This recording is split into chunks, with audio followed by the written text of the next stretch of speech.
Hi welcome. ಇವತ್ತು ನಾನು cut samosa ಮಾಡೋದನ್ನು ತೋರಿಸ್ತಾ ಇದ್ದೀನಿ. ಮೊದಲಿಗೆ ಇಲ್ಲಿ ಒಂದು ಬೌಲಲ್ಲಿ ನಾನು 1 ಬಟ್ಲು ಆಗೋವಷ್ಟು ಗೋಧಿ ಹಿಟ್ಟನ್ನು ತೊಗೊಂಡಿದ್ದೀನಿ.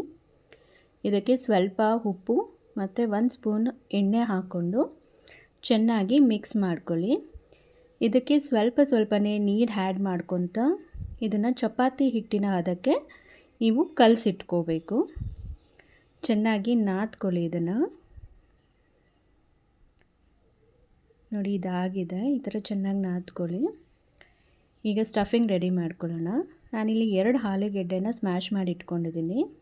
ಇದಕ್ಕೆ ಸ್ವಲ್ಪ ಅರಿಶಿನ, 1 ಸ್ಪೂನ್ ರೆಡ್ ಚಿಲ್ಲಿ ಪೌಡರ್, ಒಂದು ಅರ್ಧ ಸ್ಪೂನ್ ಗರಂ ಮಸಾಲ, ಇದಕ್ಕೆ ಒಂದು ಸ್ವಲ್ಪ ಚಿಲ್ಲಿ ಫ್ಲೇಕ್ಸ್, ಸ್ವಲ್ಪ ಕೊತ್ತಂಬರಿ ಸೊಪ್ಪು ಸಣ್ಣದಾಗಿ ಹಚ್ಕೊಂಡಿರೋದು, ಇದಕ್ಕೆ ಸ್ವಲ್ಪ ಉಪ್ಪು. ನಾನು ಆಲೂಗೆಡ್ಡೆ ಬೇಯಿಸೋಕ್ಕೆ ಉಪ್ಪು ಹಾಕಿರಲಿಲ್ಲ. ಸೊ ಇದನ್ನು ನೀಟಾಗಿ ಚೆನ್ನಾಗಿ ಮಿಕ್ಸ್ ಮಾಡ್ಕೊಳ್ಳಿ. ನೋಡಿ, ಇದು ಆಗಿದೆ. ಈ ಥರ ಮಿಕ್ಸ್ ಮಾಡ್ಕೊಳ್ಳಿ. ಈಗ ಚಪಾತಿ ಹಿಟ್ಟು ಅದು ಏನು ಮಿದ್ದಿದ್ದೀವಿ ಅದನ್ನು ಇನ್ನೊಂದು ಸತಿ ನೀಟಾಗಿ ನಾದ್ಕೊಂಡು ಅದನ್ನು ಸ್ವಲ್ಪ ತೊಗೊಂಡು ನೀವು ಚಪಾತಿ ಹಿಟ್ಟಿನ ಥರನೇ ಲಟ್ಟಿಸ್ಕೊಳ್ಳಿ.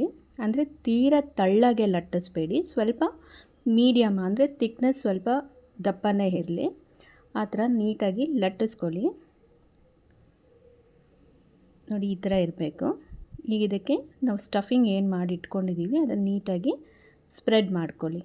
ಎಲ್ಲ ಕಡೆ ಸ್ಪ್ರೆಡ್ ಆದಮೇಲೆ ಇದಕ್ಕೆ ನಾನು ಸ್ವಲ್ಪ ಮೈದಾ ಹಿಟ್ಟು ಪೇಸ್ಟ್ ಮಾಡ್ಕೊಂಡಿದ್ದೀನಿ. ಅದಕ್ಕೆ ನೀಟಾಗಿ ಅದನ್ನು ಸೈಡ್ಸಿಗೆ ಹಾಕಿ ಈ ಥರ ರೋಲ್ ಮಾಡ್ಕೊಳ್ಳಿ. ಸೊ ದಟ್ ಆ ಸ್ಟಫಿಂಗ್ ಬಿಚ್ಕೊಳ್ಳಲ್ಲ. ಅದಷ್ಟೇ ಈ ಥರ ಕಟ್ ಮಾಡ್ಕೊಳ್ಳಿ. ನಿಮ್ಗೆ ಯಾವ ಸೈಜ್ನಲ್ಲಿ ಬೇಕು, ಯಾವ ಶೇಪ್ನಲ್ಲಿ ಬೇಕು ಆ ಥರ ನೀವು ಮಾಡ್ಕೋಬೋದು. ಈ ಥರ ಕಟ್ ಮಾಡಿ ಇಟ್ಕೊಳ್ಳಿ. ನೋಡಿ, ಇದು ಈ ಥರ ಬಂದಿದೆ. ಈಗ ಎಣ್ಣೆ ಕಾಯಕ್ಕೆ ಇಟ್ಟಿದ್ದೀನಿ ನಾನು. ಈಗ ಎಣ್ಣೆ ಕಾದಿದೆ.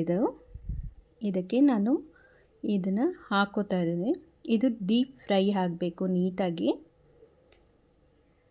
ಇದನ್ನು ಲೋ ಫ್ಲೇಮ್ನಲ್ಲೇ ಫ್ರೈ ಮಾಡ್ಕೊಳ್ಳಿ, ಇಲ್ಲಾಂದರೆ ಒಳಗಡೆ ಬೇಯಲ್ಲ. ಇದು ನೀಟಾಗಿ ಫ್ರೈ ಆಗಿದೆ. ಈಗ ಇದನ್ನು ಎತ್ತಿಟ್ಕೊಂಡು ಸರ್ವ್ ಮಾಡಿ. Thank you.